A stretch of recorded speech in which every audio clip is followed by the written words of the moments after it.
آخر میں ایک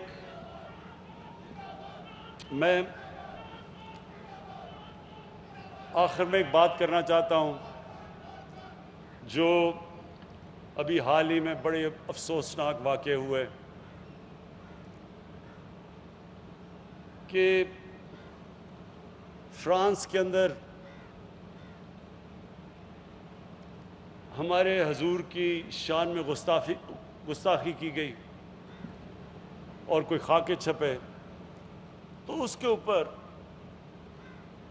ایک جماعت نے آ کے حکومت کی کن پٹی پر بندوق رکھ کے اور کہا کہ جی فرانس کے ایمبیسڈر کو واپس بھیجو۔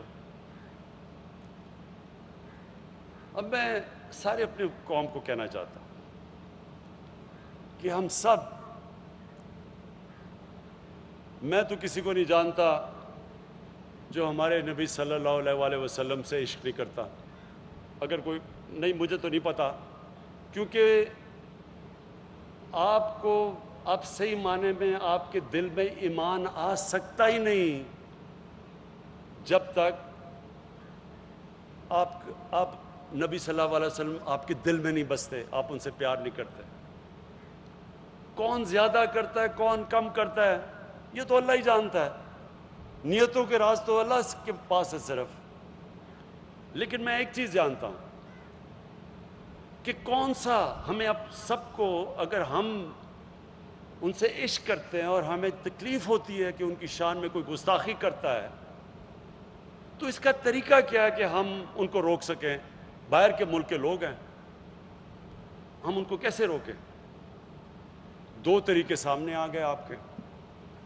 ایک طریقہ ٹی ایل پی کا ہے کہ جناب یہاں اسلام آباد پہ حلہ بول دو، گورنمنٹ کے اوپر پریشر کرو کہ جو فرانس کے ایمبیسڈر کو واپس بھیج دے۔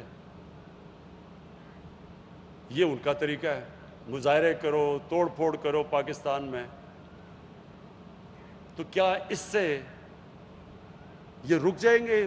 فرانس اور یورپ میں جو لوگ اور امریکہ میں جو یہ ان کی شان میں گستاخی کرتے ہیں، کیا یہ رک جائیں گے؟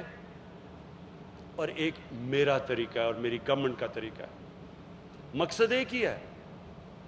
ہمیں تکلیف ہوتی ہے یہ جب بھی کوئی ان کی بے حرمتی کرتا ہے، ہم سب کو تکلیف ہوتی ہے۔ طریقہ کیا ہے اس کو ختم کرنے کا؟ ٹی ایل پی کا طریقہ آپ کے سامنے آ گیا۔ میرے پاکستانیوں، میں مغرب کو سب سے بہتر جانتا ہوں، کوئی مغرب کو اس طرح اندر نہیں سمجھتا جو میں سمجھتا ہوں۔ زندگی کے میرے 20 سال گزرے ہیں وہاں، پروفیشنل کرکٹر ہو کے یونیورسٹی میں وہاں گیا، میں ان کی سوچ کو جانتا ہوں۔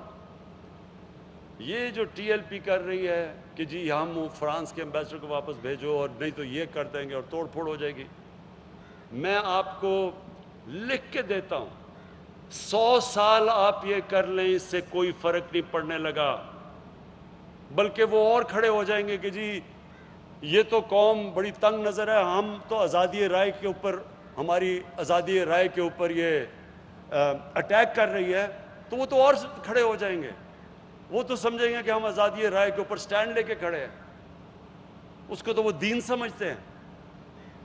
ایک میرا طریقہ ہے اور انشاءاللہ میں آپ کو ثابت کروں گا کہ میرا طریقہ ہوگا جو کامیاب ہوگا، اور وہ طریقہ یہ ہے کہ مسلمان دنیا کے ہیڈز آف سٹیٹ سے ہم بات کریں، ایک ایک ملک سے، جو ہم کر رہے ہیں۔ ابھی شاہ محمود نے 4 دنیا کی فورن منسٹر سے بات کی اور وہ سب متفق ہیں ہمارے ساتھ۔ سارے مسلمان ہیڈز آف سٹیٹ کو ہم اکٹھا کریں گے، ان سے ہم ایک مل کے ایک اپروچ، جو اس اپروچ کے ذریعے ہم جائیں گے یورپین یونین میں اور یونائٹڈ نیشنز میں، اس کا آغاز ہم کر چکے ہیں۔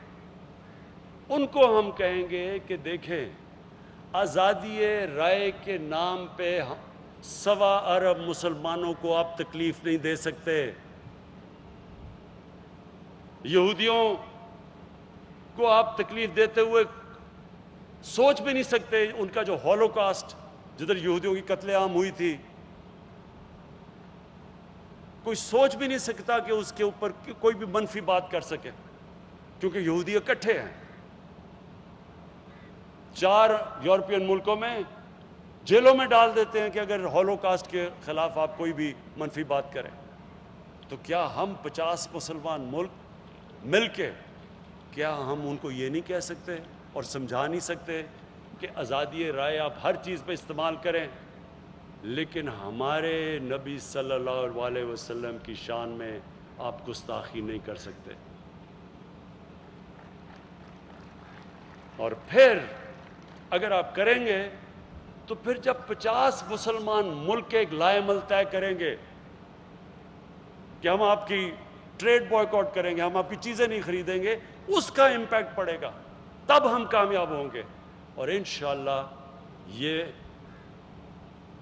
یہ میری حکومت اس راستے پہ لگی ہوئی ہے، اور انشاءاللہ ہمارا 5 سال پورے ہونے سے پہلے میں اپنی قوم کو خوشخبری دوں گا کہ سارے انہی ممالک کے اندر ہمارا پیغام جا چکا ہوگا، اور ان کے اندر بھی جس طرح یہودیوں کی یہ ان کو تکلیف نہیں دیتے، ان کے دلوں کو تکلیف نہیں دیتے، ہمارے لیے بھی وہ بھی کبھی بھی ان کے ملکوں کے اندر اس طرح کی چیز نہیں ہوگی، اور وہ میرے طریقے سے انشاءاللہ ہم کامیاب ہوں گے.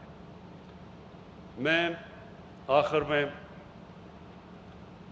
پھر آج ایک بڑا خوشائن دن ہے، یہ شروعات ہیں ساؤتھ پنجاب صوبے کی، شروع ہو رہا ہے سیکٹریٹ سے، سٹیپ بائی سٹیپ اپروچ ہے، بہاولپور میں بھی کھلے گا، ملتان میں بھی کھلے گا، اور اس کے بعد جیسے جیسے لوگوں کے یہ ٹرانزیشن ہوگی، ایک دن ایک پورا آپ کو اپنا ساؤتھ پنجاب کا صوبہ ملے گا. بہت بہت شکریہ.